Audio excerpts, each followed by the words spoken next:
নমস্কার। আমি যে জায়গাটা আজকে দাঁড়িয়ে রয়েছি দক্ষিণ চব্বিশ পরগনা জেলার সাগর ব্লকের মহিষামারি গ্রামেই দাঁড়িয়ে রয়েছি। পবিত্র গঙ্গাসাগর ইউটিউব চ্যানেলে আপনাদের সবাইকে স্বাগত। তো আজকের যে জায়গাটা দাঁড়িয়ে রয়েছি মহিষামারি গ্রামে সঞ্জয় পাত্রর বাড়িতে, যিনি হচ্ছে এই সাগর দ্বীপের বুকে 15 বিঘা জায়গা জুড়ে টোটালটাই সবজি চাষ করছেন। এখানে বিভিন্ন রকমের হচ্ছে সবজি চাষ, যেমন শসা, ফুলকপি, বাঁধাকপি, টমেটো, উচ্ছা এবং ঝিঙ্গা, বিভিন্ন রকমের সবজি চাষ করছে। সারা বছর ধরেই সবজি চাষটা করেন 15 বিঘা জায়গা জুড়ে।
এই হচ্ছে সেই সঞ্জয় দাদা ভাই, নমস্কার। যিনি হচ্ছে 15 বিঘা জায়গার উপরে সারা বছর সবজি চাষ করে হচ্ছে থাকেন।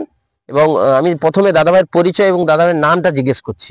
দাদা ভাইয়ের আমার নাম সঞ্জয় পাত্র। আচ্ছা, পিতা ঈশ্বর লালন পাত্র, বাড়ি মহিষামারি। মহিষামারি, দক্ষিণ চব্বিশ পরগনা জেলার সাগর ব্লকের মহিষামারি, তাই তো? আচ্ছা, আপনি কিভাবে চাষবাস করেন এবং কি কি চাষ করেন একটু আমাদের দর্শকরা দেখবে। আমাদের চাষ হচ্ছে ঝিঙে, শসা, এই খরাটির সময় ভেন্ডি, টমাটম আর চিচিঙ্গা, বিভিন্ন রকমের ধরনের চাষ হয়। বর্ষায় ধান চাষ হয়, ঠিক ধান চাষ উঠে যাওয়ার পরে বিভিন্ন রকমের সিজন অনুযায়ী আপনারা চাষ করেন, সিজন অনুযায়ী, তাই তো? আচ্ছা, এখন বাজারে কি উঠছে, কি এখন মানে এখন ঝিঙা উঠছে, শসা উঠছে, ঝিঙা, শসা, আর এই কদিন মধ্যে সম্ভবত হয়তো ফুলকপিটা উঠে যাবে, ফুলকপিটাও উঠবে, তাই তো? আচ্ছা, আর কিভাবে চাষবাস করেন, কি পদ্ধতি একটু আমাদের বর্ষাটি হচ্ছে এখন মাচা তৈরি হয়। আচ্ছা, আর এই শীতকালে মোটামুটি মাটিতে চলে যায় সব গাছগুলো, মাচা তৈরি করতে হয় না। তারপর এবারে যেটা মাচায় যাওয়ার কথা সেটা যাচ্ছে মাচাতে। আচ্ছা, এটা রোপণের সময় কি জৈব কিছু ব্যবহার করেন?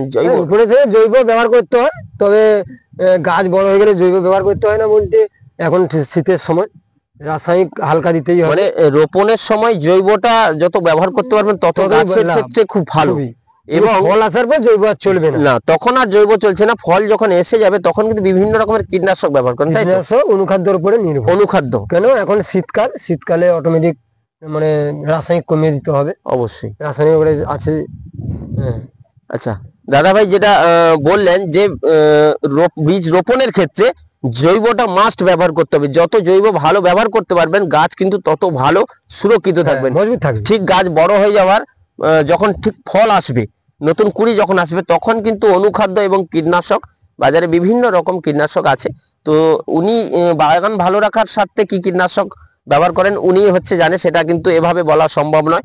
তবে এই দাদা ভাইয়ের চাষবাস দেখে আমরাও কিন্তু খুব খুশি এবং খুব ভালো লাগলো। এরপরে আবার একটা পরবর্তী আমরা ভিডিও করব।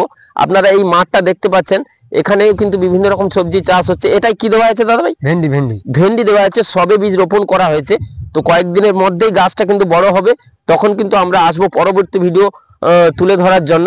তো এখন যেগুলো আপাতত ফল উঠতে শুরু করেছে সেগুলো ভিডিওটা আমরা করলাম। তো অবশ্যই ভালো লাগলে লাইক, কমেন্ট, শেয়ার করবেন। এবং যারা ক্ষুদ্র চাষি আছেন, যাদের ফসল ঠিকমতো হয় না, এবং আরো একটা কথা বলে রাখি, যাদের জায়গা খালি পড়ে আছে কিন্তু চাষবাস করছেন না, এবং অনেকে চাষ করছে ভালো ফসল হচ্ছে না, তো এই দাদাভাই আছে সারা বছর কিন্তু চাষের সঙ্গে জুড়ে থাকে এবং চাষবাসের খুবই অভিজ্ঞ। তো আমাদের স্ক্রিনে দেওয়া থাকবে এই দাদাভাইয়ের নাম্বার, অবশ্যই দাদাভাইয়ের সঙ্গে যোগাযোগ করবেন, সুপরামর্শ দেবে কিভাবে কোন সময় কি চাষ করতে হয়, সমস্ত সঠিক পরামর্শ দেবে। সেটা আমাদের স্ক্রিনে দেওয়া নাম্বারে যোগাযোগ করবেন, এই সঞ্জয় দা অবশ্যই সুপরামর্শ দেবে।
স্বপন দা অনেকটা জায়গা জুড়ে এই সবজি চাষ করেছেন, তাই সম্পূর্ণটা আমরা এই প্রতিবেদনে আপনাদেরকে দেখাতে পারলাম না, তার জন্য আন্তরিকভাবে দুঃখিত।